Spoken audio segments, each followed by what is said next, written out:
Après les turbulences du printemps, le mois de juin nous invite à ralentir, à respirer, à nous recentrer. Le rythme s'adoucit, les planètes glissent vers des signes plus sensibles et profonds. Ce mois de juin marque une transition. Les signes de terre, taureau, vierge et capricorne, et les signes d'eau, cancer, scorpion et poisson, dominent le paysage astral de ce mois. Sans plus tarder, voyons ensemble les dates clés pour ce mois de juin. On commence le 6 juin, Vénus, la planète de l'amour, rentre à la maison en taureau. Elle est dans le signe de prédilection. L'amour devient charnel, loyal, sensuel. On a besoin de concret, de plaisir, de contacts rassurants. Les relations cherchent à se poser, à se construire sur des bases solides.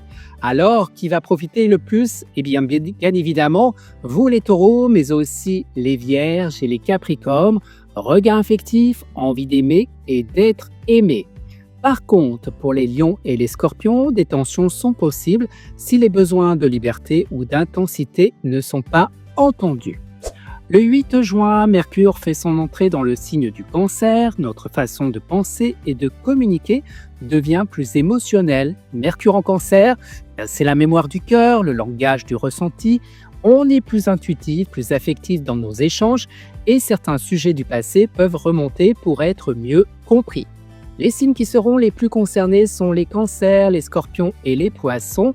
Voilà pour vous trois une très belle période pour les échanges profonds avec une parole qui se libère. Mais attention pour les béliers, balances et capricornes, il y a un risque de malentendu dû à une hypersensibilité ou à une communication trop indirecte. Ne gardez pas tout pour vous. Le 9 juin, Jupiter entre en Cancer, un des tournants majeurs de l'année. Jupiter quitte les Gémeaux et s'installe en Cancer pour 12 mois. C'est un changement d'ambiance majeur, on quitte l'effervescence mentale pour un besoin de se recentrer sur l'essentiel. Jupiter en Cancer valorise la famille, la maison, la mémoire, l'intuition et la générosité du cœur. Les grands bénéficiaires seront les cancers, c'est votre année, épanouissement, chance, expansion dans les domaines personnels, familiaux et émotionnels. Mais aussi les scorpions et les poissons, ouverture du cœur, guérison émotionnelle, opportunités relationnelles et créatives. Taureau et Vierge, vous consolidez des bases solides avec l'ouverture de nouveaux projets. Le 11 juin, nous avons une pleine lune en Sagittaire. Cette pleine lune, face au soleil en Gémeaux, nous confronte à notre soif de sens, de liberté, de vérité. Elle peut faire émerger un besoin de rupture avec les routines ou des prises de hauteur sur des situations émotionnelles. On a envie de bouger, de comprendre et de grandir.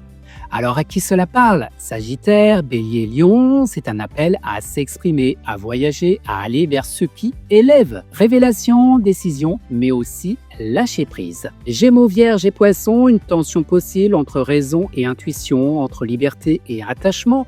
Trouver l'équilibre est la clé. Pour les balances et les verseaux, il y a une envie de nouveauté, de sortir de la routine, d'élargir ses perspectives. Le 17 juin, Mars entre en Vierge. On passe à l'action, mais avec précision. Mars en Vierge canalise l'énergie dans le service, le travail, la santé, l'amélioration de soi. On est plus exigeant, plus attentif aux détails. Cela peut rendre très productif ou très critique selon comment on gère la pression. Les signes qui vont être à l'aise avec les énergies sont bien évidemment les Vierges, les Taureaux et les Capricornes. Efficacité maximum, vous avancez à pas solide, parfait pour mettre en place des changements de fond. Cependant, pour les Sagittaires, les Poissons, les Gémeaux, attention à l'épuisement mental, aux critiques des autres ou de soi. Mieux vaut faire preuve de souplesse et que de perfectionnisme. Le 21 juin, place au solstice d'été avec une entrée du soleil dans le signe du Cancer. C'est le début de l'été, mais aussi le retour d'une énergie plus sensible.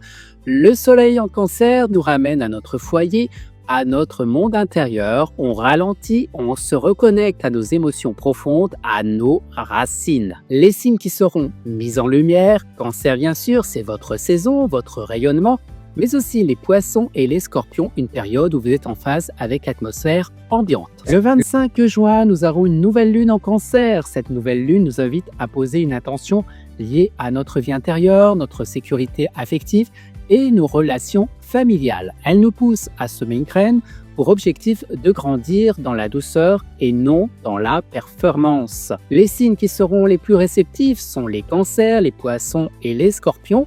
Nouveau départ émotionnel et intuition décuplée. Pour les taureaux, les vierges, c'est une période pour des projets liés à l'habitation et au confort de sa vie personnelle. Par contre, pour les capricornes et les béliers, il s'agit d'une possible remise en question sur le plan affectif avec un besoin de se recentrer et de se protéger. Le 26 juin, Mercure change de nouveau de signe pour passer dans le signe du lion. La parole devient plus audacieuse, plus affirmée. Mercure en lion, c'est le verbe qui rayonne. On veut dire qui l'on est, exprimer sa créativité, partager ses idées avec fierté. On communique avec le cœur, mais parfois avec un peu trop d'ego. Les plus inspirés sont les lions, les béliers et les sagittaires qui bénéficieront d'un boost d'enthousiasme, d'expression et de visibilité. Le moment est venu de vous exprimer pleinement. Pour les Gémeaux et les Balances, notre verbe devient plus charismatique. C'est une bonne période pour parler en public ou valoriser vos idées. Cependant, pour les Taureaux, les Scorpions et les Verseaux, attention aux malentendus si l'ego prend trop de place. Apprenez à écouter autant qu'à parler. Alors vous l'avez vu, le mois de juin est un mois de réajustement. Les signes d'eau, cancer, scorpion et poisson sont particulièrement portés par les énergies douces et protectrices du mois. Les signes de terre, taureau, vierge, capricorne, trouvent des moyens concrets d'avancer. Les signes d'air, balance, gémeaux et verseau et les signes de feu, bélier, lion et sagittaire devront parfois lever le pied et écouter davantage et accepter de ralentir pour mieux repartir en juillet. Merci d'avoir suivi ce point astro. On se retrouve très bientôt pour les énergies de juillet.